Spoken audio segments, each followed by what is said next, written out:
just to speak to like the delegating and hiring team members, like if you're not clear on what the team member is going to do, then how the hell are they going to know what they're supposed to do? So when you can capture systems, even if it's like the most basic or, still like a mishmash of things, then at least someone else can come in there and like look at it. And I think also too, because I know that this is something that comes up, people think that they're the only ones that can do things in their business. And that is such a load. Like it's just the furthest thing from the truth, right? Hello and welcome to Pillars of Wealth Creation, where we talk about creating financial success with a special focus on business and real estate. I'm your host, Todd Dexheimer. Now, let's get to it. Hey, our sponsor for the show today is Pine Financial Group, the leader in hard money lending in Colorado and Minnesota, and they were recently approved to offer their investment publicly. This investment offer is only for investors in Colorado and Minnesota and is only made through their investment prospectus. Get your copy today. Simply visit www.pineinvestments.com and click to get started. Look, there's a reason why some of the wealthiest people in history invest in loans backed by real estate. Learn more about the risks and returns at www.pineinvestments.com. Hello and welcome back to Pillars of Wealth Creation. I'm your host, Todd Dexheimer. With me today, I'm excited to have Sarah Noked. Sarah, how are you doing today? I'm great. Thanks for having me on, Todd. Awesome. Well, I appreciate you joining us. And a little bit about Sarah. Sarah is the founder of Sarah Noked OBM, an online business management agency, where she helps clients by systematizing their businesses' back ends and priming them for successful launches. Her mission is simple: to empower entrepreneurs to grow a thriving business by building systems and a winning team, keeping everyone accountable to their goals and increasing those profits. Now, that's just a short little introduction. I'm going to let Sarah take that over and explain a little bit more about your business, your background, and what you are excited about today. Yeah, totally. Well, thank you for that. So, I rewind, I guess, a few years. I actually am an expat. So I live in Israel, funny enough. I'm originally Canadian from Toronto, and I found myself in a foreign country where I didn't speak the language. And I sort of had, I'm very entrepreneurial. I had a business before I moved, which was in landscaping, with my then boyfriend, now husband. So long story short, I was put in a situation where I had to sort of be very resourceful. So what I did was I went back to school and I did my MBA because, when in doubt, go back to school. So I completed my MBA, and then I started working in corporate, and I was like, this isn't working for me. I want a family. I need to be able to travel to Toronto whenever I want. I need to go back and find my entrepreneurial roots, which resulted in me sort of leveraging the fact that I was living in a foreign country where there are quite a few Anglos living here. And what I did was I started off as a VA. So I would start off as a tech VA, side hustle from my corporate job. Lots of fun. I'm sure a lot of your listeners can relate. So I was side hustling as a VA.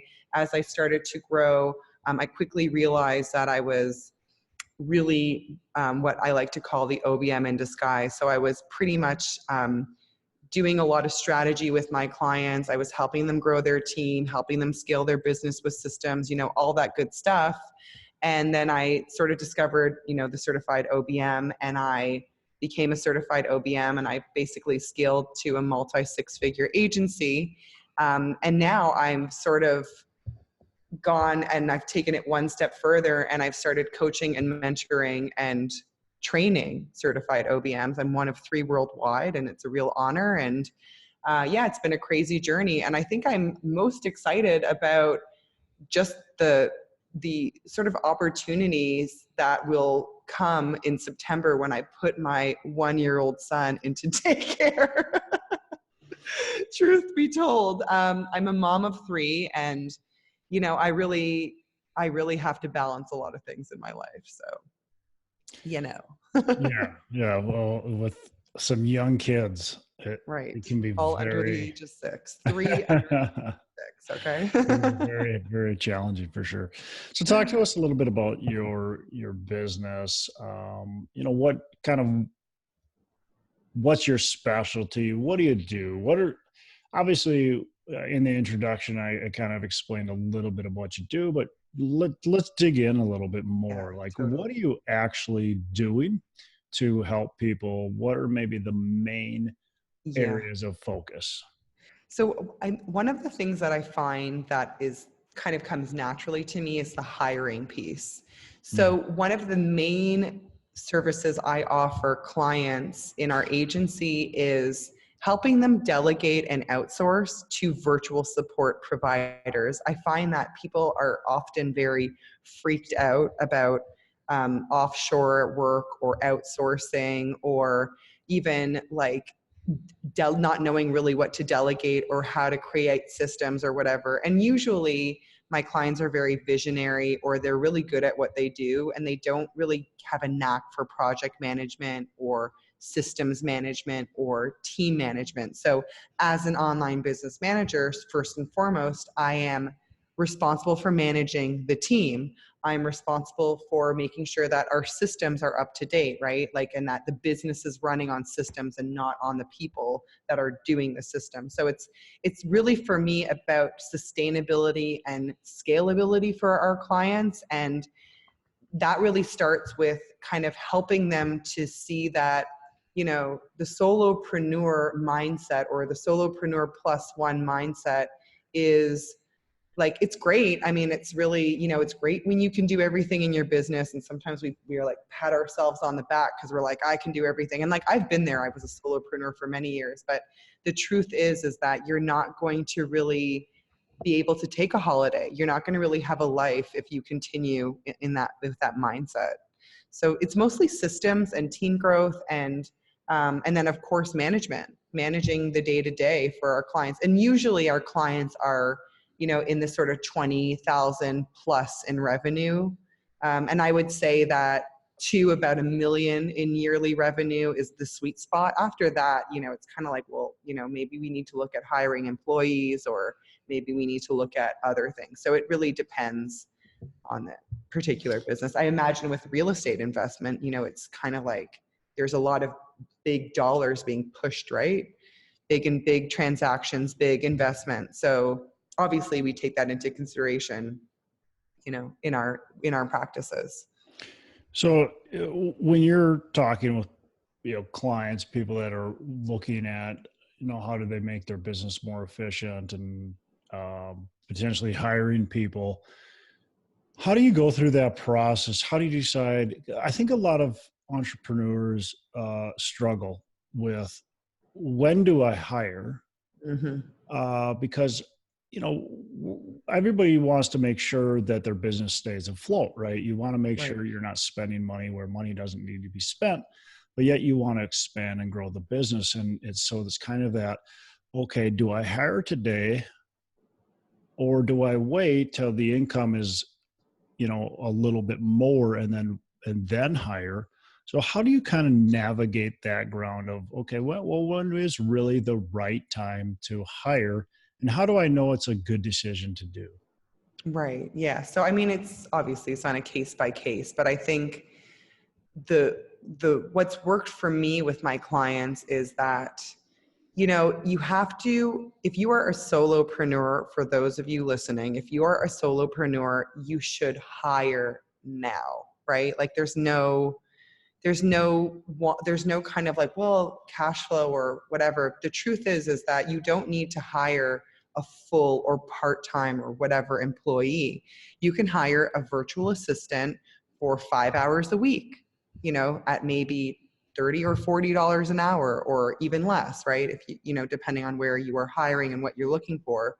But that's not going to, in my mind, right? I mean, obviously, not everybody has a lot of revenue coming in, perhaps, but in my mind, you need to start to really get used to delegating to begin with. So even if it's just an exercise on learning how to delegate, or learning on what you can delegate, that's where I would first, think about hiring. So for any of those listeners who are thinking like, well, when should I hire? Who should I hire? You need to start to kind of lose your hiring virginity sooner rather than later, right? Like even if it's just with a low, hourly rate VA who can help perhaps like offset some of the administrative work that you're doing, right?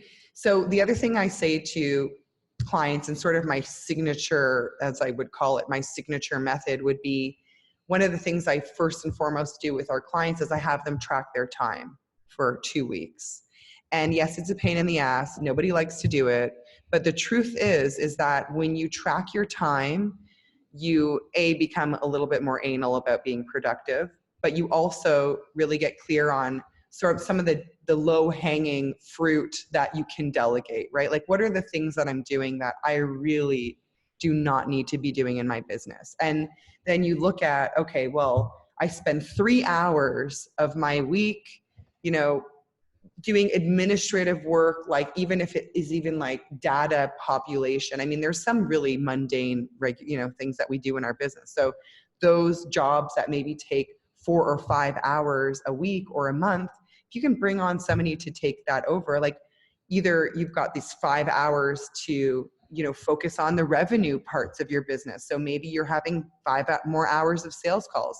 Maybe you're using that 5 hours to go and check out that property, or do something, create a relationship with a potential other investor that only you can really facilitate. So it's sort of, you need to also, and this is another exercise we do as part of our signature method, but it's sort of like looking at, well, what's the price of your time, right? So if you calculate, and it's a calculation based on how much you want to make every year and all these factors and how much time you want to work. But if your hourly rate comes out to $200 an hour, for example, which I think is fair to say that a lot of us would have that or more, if the worth of my hours, if an hour of my time is $200, then why am I going to be working on a $20 task for that hour, right? Like that's not going to get me to my goal. So on one hand, I think it's like you need to take a step backwards to take a step forwards, and also recognize that it doesn't need to be like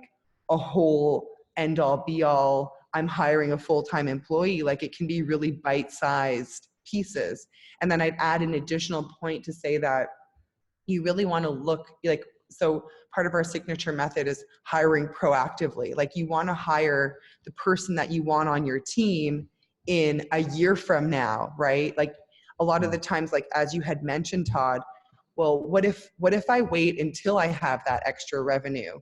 Well, when you have that extra revenue, you're probably going to be hiring in proactive mode. You're going to be hiring that assistant that you needed. And then you're going to be so bogged down with like all the junk that you have on your plate that you're not going to have a successful onboarding experience. And you're going to have what I always see with clients, a really high turnover of staff, because nobody's got time to train these people. Everybody's going everyone's going 800 miles a minute. There are no systems documented. And that might so the first person I hired, and obviously I was preparing to go on a maternity leave, my first maternity leave, and I had a whole roster of clients. The first person I hired was a VA to help me set up my systems, help me start documenting what I was doing. And honestly, I mean, it seems so whatever, but that's led to a really solid foundation. I've got all my training SOPs. People know how to use a project management tool, because I'm running an agency and it's digital marketing agency, OBM type services. I need some sort of order here. So I feel like you need to just, if you're even thinking about hiring or you don't have anybody on your team, you need to hire somebody, because you need to get over the fear of what that looks like. And that would be my 2 cents. Interesting that you talked about, you hired somebody to basically help you get organized and figure out how to hire somebody. Mm-hmm.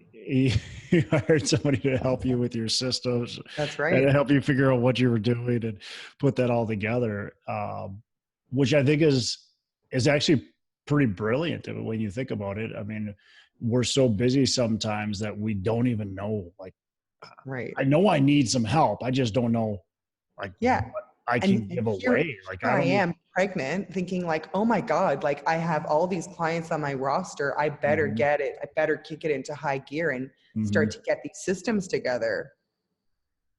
Yeah. Yeah. Very, very, very interesting. And never really thought of it that way. Is like you could hire somebody to help you get those systems in order and process. Well, that's really truly the role of the OBM, right? Like that's what we do. And systems are not sexy. Like, so it's very hard to sell systems to somebody and be like, I'm going to come in there and I'm going to help you document your systems. Like that's so lame. But there's a subset of us as online business managers that really love doing that and really see the value in that, in the systems setup. And what I found is that when you are like, so why don't entrepreneurs have systems? Why don't they document their systems? Like, I think it's fun personally because it makes me feel like, okay, I'm in control, right? But a lot of people will avoid it because it's very time consuming. Like if I'm setting up a system and I'm meeting with the team members responsible, like the whole process itself could take 5 hours, right? It's like maybe 3 hours of me putzing around. Then I've got to streamline some tech. Then I've got to train the person responsible. Then we're probably going to go back and relook at the system. Is it complete? Have we overlooked things? So it's like a intensive system. Like I was just working on my affiliate management system. I have the products that I sell and managing the affiliates and getting my VA to do it. Like we're working together on creating that system so that it's really solid, and it's time consuming and it's can be irritating at times. So I understand why people don't like doing it. As an online business manager, I've got a lot of SOP templates that I actually will, when you post up the show notes, I'll give you a link to put in there, so that they can have access to like my SOP templates. It's really juicy. Yeah, cool. That's awesome. Hey, let's take a minute to thank our sponsor, Pine Financial Group. Look, you work hard for your money. Is your money working hard for you? Because of inflation, money sitting idle erodes your wealth. Many investors understand that real estate is a great investment, but may not want the effort or the risk that comes with owning their own property. They want to sit back and have payments, hit their bank account each and every month. Stop eroding your wealth and start building it by asking your money to work for you. You should be earning profits while you sleep, an investment backed by real estate. Pine Financial Group, the leader in hard money lending in Colorado and Minnesota, was recently approved to offer their investment publicly. This investment offer is only for investors in Colorado and Minnesota and is only made through the investment prospectus. Get your copy today. Simply visit www.pineinvestments.com and click to get started. There's a reason why some of the wealthiest people in history invest in loans backed by real estate. Learn more about the risks and returns at www.pineinvestments.com. It's www.pineinvestments.com. I want to invite you to join us at the North Star Real Estate Conference. This conference is September 20 and 21st in Minneapolis, and it's going to be packed full of a ton of great speakers. We've got just a great group of people speaking. And you can look at our lineup on our website, nreconference.com, and sign up there as well. We've got an early bird special. All you need to do is type in early bird, one word, and you can get $100 off. And that's good through August 10th. So make sure you sign up now. Take action. Look, people that take action and value their education are those who are going to succeed. I know there's a lot of free content. My podcast is free. There's all kinds of free content out there, maybe even free meetups that you're attending. But this conference is going to blow your socks off. This is going to be well worth the price, and all the profits go to charity. So it's definitely time to take action. Sign up now. Don't delay, because the prices will go up. But you know what? Every time I attend a conference, I 10x. Actually, I would say I'm more like 1,000x even my investment, 100, 1,000, potentially even more X my investment. I've met so many fantastic people. I've met investors at conferences. I've met potential partners at conference. I've joined mastermind groups because of conferences. So it's a ton of value. You cannot replace it. So check it out, nreconference.com. Thanks a lot. What are some mistakes that you see people making, especially those that don't really have employees or maybe just have one? What are some of those mistakes that you're making, and kind of how maybe a big lesson on how they can fix that? Yeah, I find that, so aside from people hiring in a reactive mode, which sometimes, they got to learn their lesson, truthfully. I think that people really have this idea that they can like conquer everything. And like, it's almost like the whole busy entrepreneur is kind of glorified in a lot of ways, like being busy, I'm busy, that whole mentality. So I think, like when it comes to getting out of that and thinking about how to hire or who to hire, and just around the whole around that whole piece of being busy, like you really need to look at what you're sort of investing your time in. So I find that most of the times my clients who are solopreneurs or small teams, like they, instead of like taking the time to create a system and hire out and delegate it and be done with it, they're like hiring a coach, or they're buying a program, or they are like investing their money basically in the wrong places. Like, so instead of like investing your money in a team member that, in systems and a proper, I like to call it the virtual office space, because a lot of us do. I mean, most of my clients are in Australia and the US. Like I don't have clients locally. So making sure that the virtual office is set up, making sure that, the entrepreneur is actually investing in the growth of the business rather than some bright, shiny object or some coach that's going to offer you the sun, moon, and the stars. Like coaching's great. I have a coach right now. I'm not by any means saying no to coaching. I am all for coaching. I am a coach.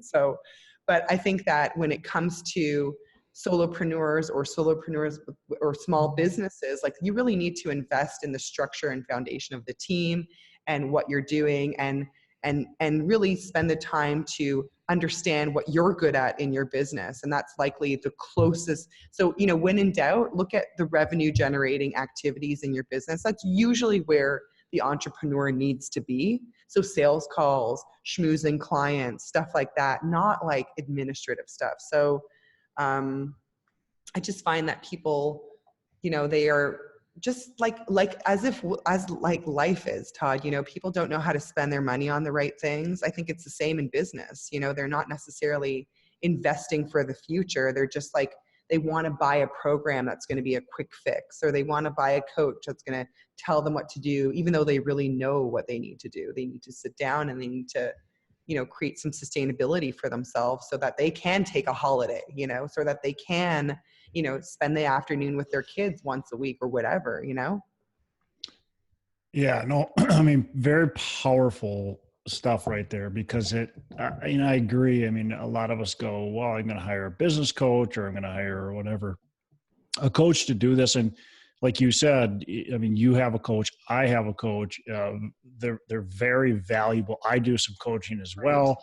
Right. However, you also, beyond the coach, you have to be working on building your business, building the systems, investing in the structure and the team, as you have pointed out, and that's going to really help expand your business. I mean, I like how you said that. Look at revenue generation, make sure you're spending money there. Right.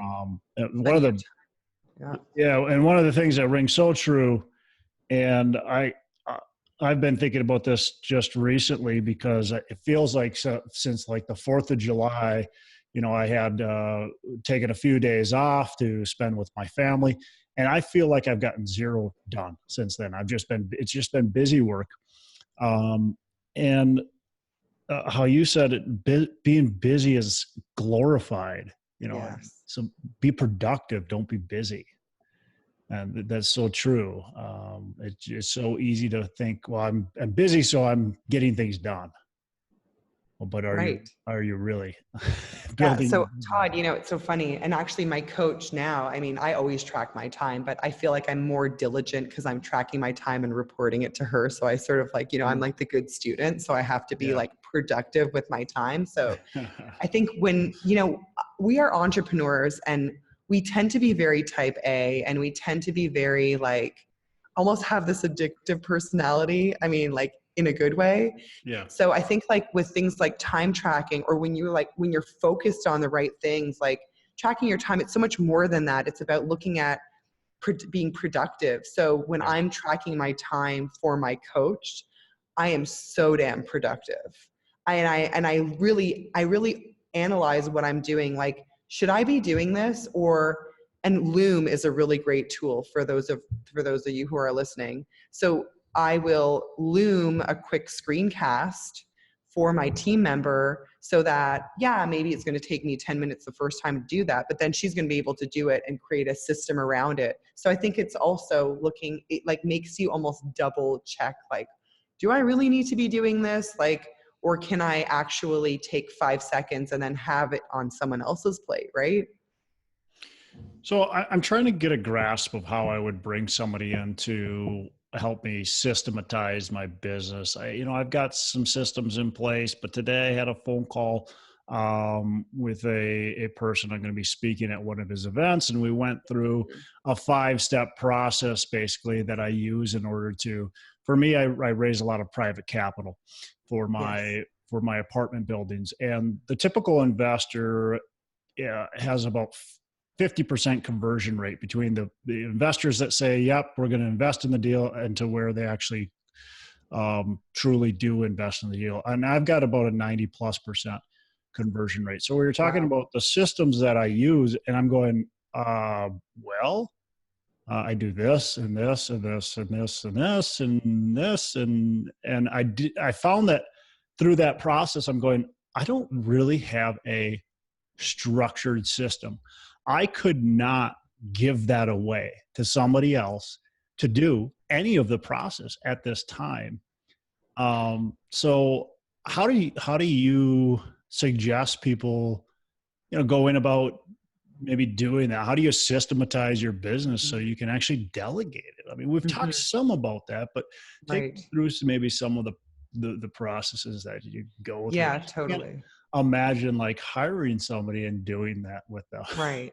So yeah, I mean, so I think so I'm going to sort of put a caveat here because I feel like there are really low hanging systems in your business that you could delegate. And Yeah, then that would free up your time to actually focus on there might be aspects of that only you can do in your business. Cause like yeah, you said, you've got a 90% conversion. That's definitely your sweet spot, right, Todd? Like that's for sure. So so I tell people when it comes to big systems, like let's say the guy reaching out to you to be a speaker, right? So like even if we looked at that system, so somebody contacts somebody on your team, hey, I want to get Todd to do this speaking engagement. So that could kick off a task list where your VA is sending your headshot, she's sending your bio, she's sending, perhaps making sure that you have the right um, hotel requirements, your like there's like pieces around that. mm, So you being wow. at a live event will kick off a task list of things that need to get done. So Todd's like, Todd knows it's taken care of. Todd can focus on the things that he can only do. But when it comes to like the dealings with investors and stuff like that, there might be like a system where it's primarily you carrying things out, but you might have love nudges from your team, right? So for example, when it comes to the investor relations, I'm sure there's probably something along the lines of like, you have to follow up with these people like X amount of times before like in order to get to that 90%. Like there's your special sauce there. So you might have milestones or certain ways of filing things. So let's say Jack is a potential investor. So, you reach out to your VA or your OBM, you're like, hey, Jack came in and like, let's get that process going. So immediately a task list goes up in your project management tool. And Cindy, your VA, sets up a folder in Google Drive around Jack. She puts in the information, whatever information needs to goes into sort of like the prep sheet that I've got for our podcast today. There's maybe a prep sheet or something, like maybe there's like a database, right? Maybe there's a CRM tool that I bet that needs to be populated. Or if there's not, you probably should have a CRM in place, right? So the CRM gets updated, and then maybe there's like a certain amount of times where you are following up every week and you have prompts.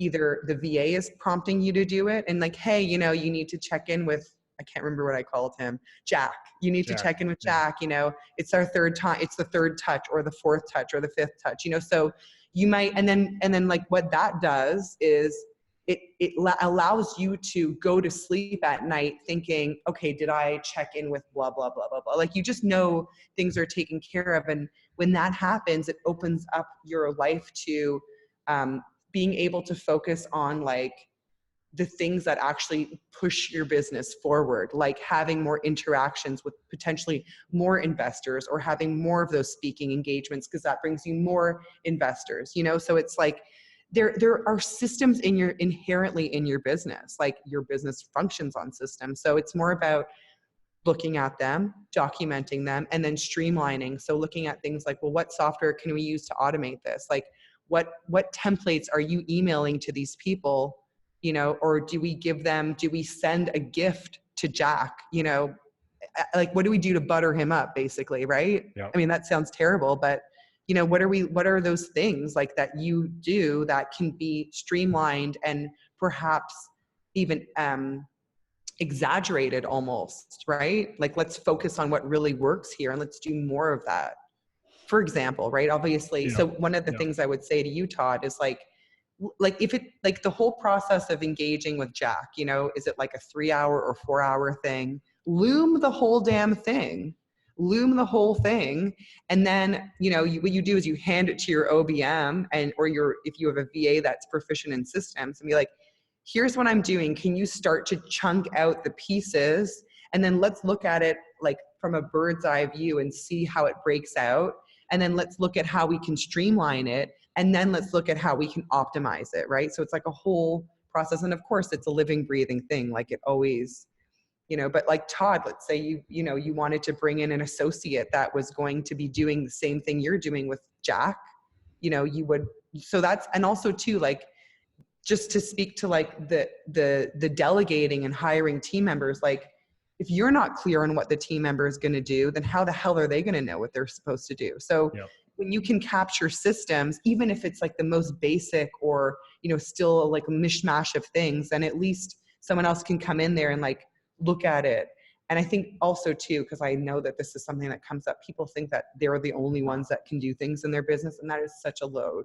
Like, it's just the furthest thing from the truth, right? So I will say that too, like, you're just not good at things. You're not good at everything. So it's time to start, right? After I hired someone to help me with the systems, I hired a writer because I didn't want to write my blogs anymore. I didn't want to, do this kind of stuff anymore. So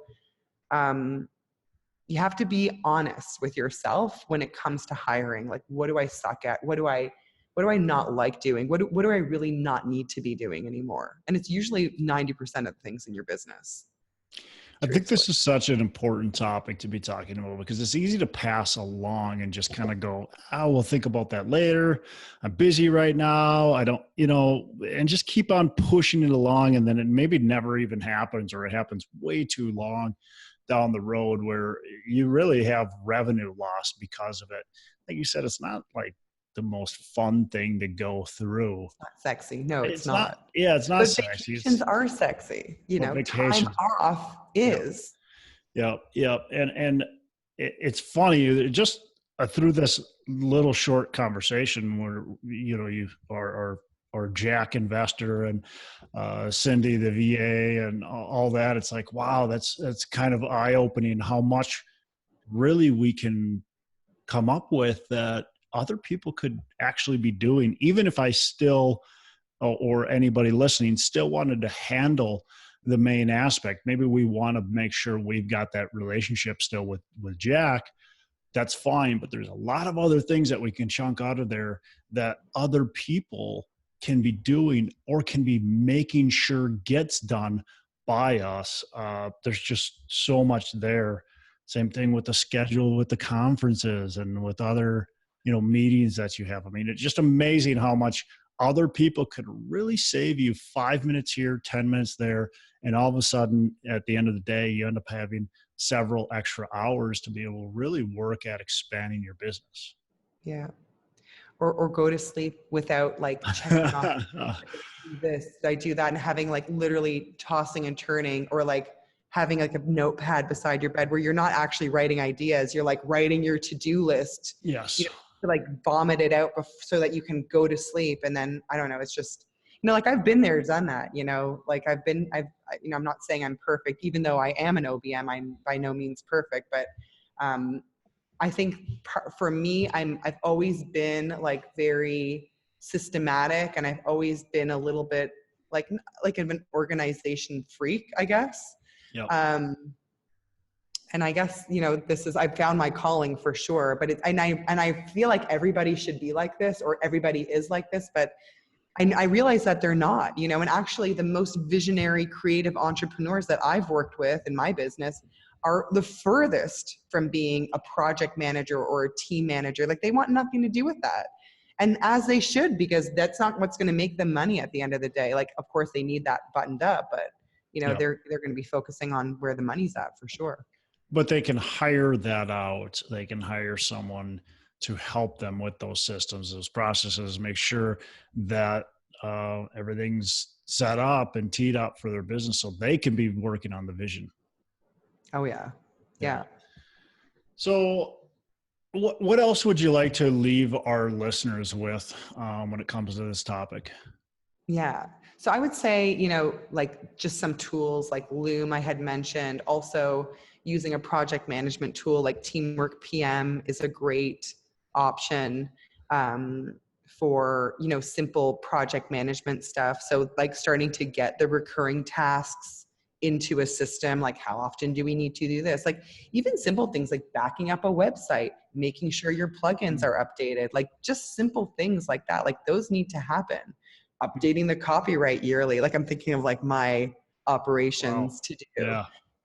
So I feel like you need to start tracking your time, be real with what you're good at and what you're not good at. Start leveraging online tools so that you can like feel in control of, the future growth of your business, and hire there is never, especially if you're a solopreneur, like now is the time, right? Like yesterday was the time to hire somebody. So, at least rip that Band-Aid off and try it, because you got to kiss a few frogs before you get your prince, and it's the same with hiring. Like you have to make a few mistakes before you can really get a knack for it. And I think that's also, it's like sort of like that procrastination paralysis that people experience. Like, yeah, you might have a shitty hiring experience.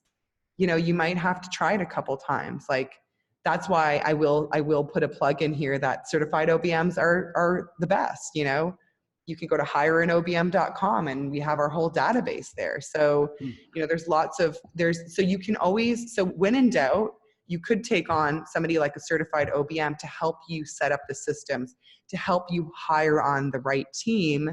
And then, either that person, the OBM phases out and you kind of step in as that managerial person, or the OBM stays on a lower retainer, just making sure that, the team is happy, that the meetings are happening. Because, I think one of the things that I love about the world we live in today, I mean, I don't love social media, even though I am out there a lot. But in the virtual sense, like I can work from home, all my team members work from home, like I'm a real homebody, like for sure. But on the flip side, it makes for like a little bit more complication because there's a higher turnover, I think, because people can be easily sort of disenchanted from working in your pajamas. Like I'm not yet. I've been doing this for almost 10 years. I definitely don't see myself becoming disenchanted anytime soon, but I find that, with the clients that I've worked with who have teams, part of what I'll do with them is like make sure like the raw, like yay for virtual team and yay for Zoom meetings and yay for like Slack and having like the virtual wine cooler, as we call it. Like there's certain things that I've sort of adapted over the years to kind of make working from home and the virtual teams fun, for our VAs and for the OBMs on my team. So, Yeah, yeah. I can see that because you lose some of the environment that you. Yeah, you don't have the cookie corner, right? Yeah. There's no like coffee breaks. Yeah. And sometimes people can feel like they are, on the clock, right? Yeah. But it doesn't have to be that way, right? It doesn't have to be. And I think that will continue to evolve. And that's what's so cool about the world that we live in today, right? Yep. Yep. I get a question as we're talking about all this. What do you, if I've got, let's say I want to hire somebody to help with my website, make sure the plugins and make sure the copyright and all that kind of stuff is going well. Maybe I want to hire somebody to do some blogging for me or social media posts, stuff like that. Maybe I want to hire somebody to do some of my investor relations, some of my scheduling, I got all kinds of stuff I could hire somebody for. Is it best to hire one person or two people, whatever, and make them full time or, maximize their time value? Or is it better to hire multiple people and make sure they're focusing on just niches of Right. what you need? Hmm. I know it's a case by case, so you Yeah, it probably sort of is can't a just case say, by case. I would like, so in my experience, because I've done it all, like I had in the employment model for a really long time. I had 3 full-time OBMs working on my team. And then when I started becoming a certified OBM trainer, I actually, rather than training people from the green corporate world to be OBMs, I started working with OBM contractors. So I am all about working with contractors these days. That might change, but right now I'm on contractor kick. So I would say, like, you want to definitely minimize the risk. Like, you don't want to have just one other person on your team. I would rather hire 2 smaller people who can, because the truth is I've got, so in my business, and I full transparency, like I make under $1 million a year, but we're close to that. I've got 2 part-time VAs on my team, and like when one is sick or when one is on holiday, the other one picks up the slack. And then I have various contractors. So when it comes to writing and like investor relations, you said, like those specific tasks I find are great if you can find a contractor that really specializes in that, because it's hard to find. There's no such thing as the unicorn that does it all. Like that ship has sailed.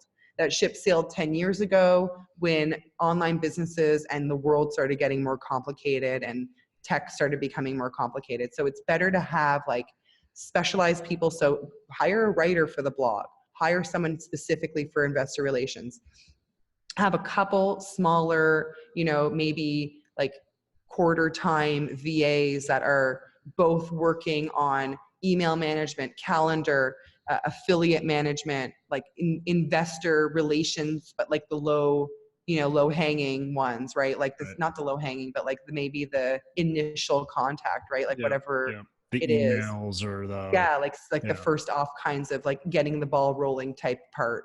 And then I think it's really nice to work with contractors, and not to have 1 or 2 full-time people, but like a few different people. But again, that's why an OBM is really nice, because then they can like manage the bunch, right? Like you need someone then to can like manage the bunch. Yep. No, that makes sense. Yeah. And oftentimes the OBM will sort of stay on, maybe some of the higher level relationship building, right? Because they're sort of like so the OBMs on my team are client facing, whereas the VAs, they are also client facing, but they're also more in the back end doing stuff.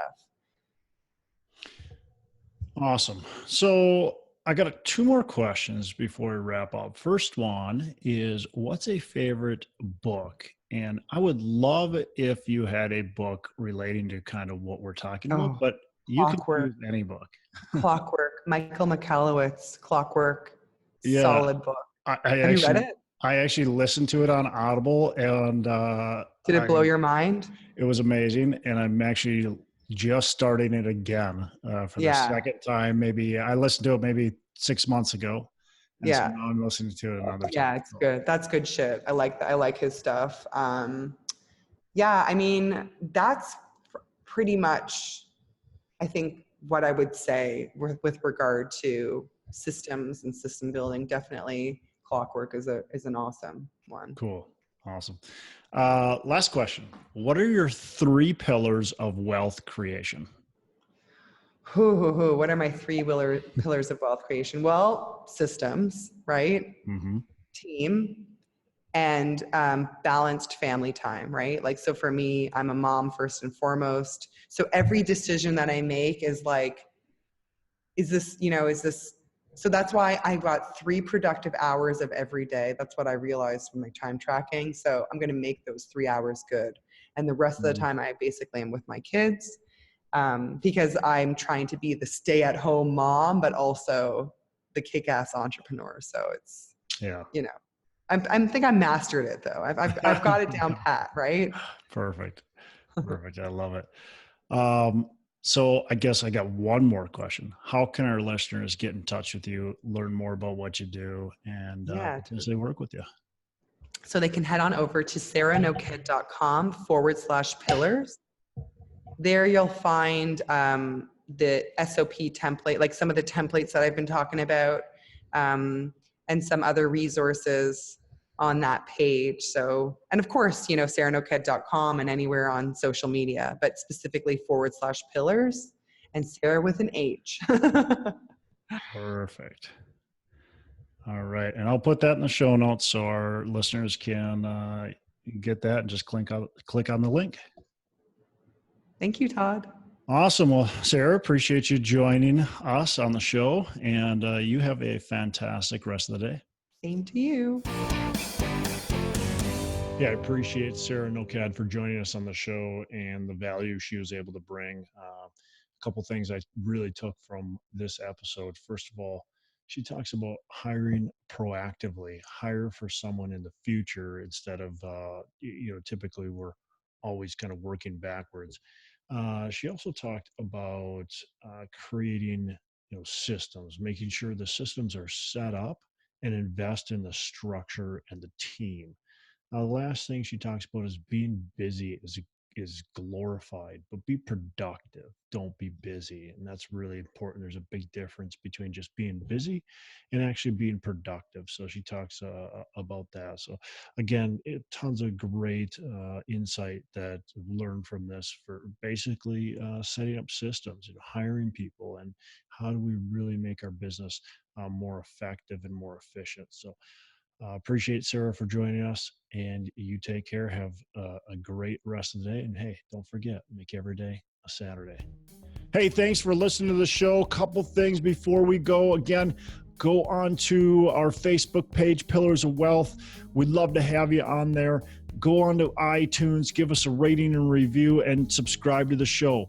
Also, don't forget, reach out to me if you want any help with potentially growing your business, and reach out to John Stiles to help you buy or sell real estate. Thanks for listening. We appreciate it.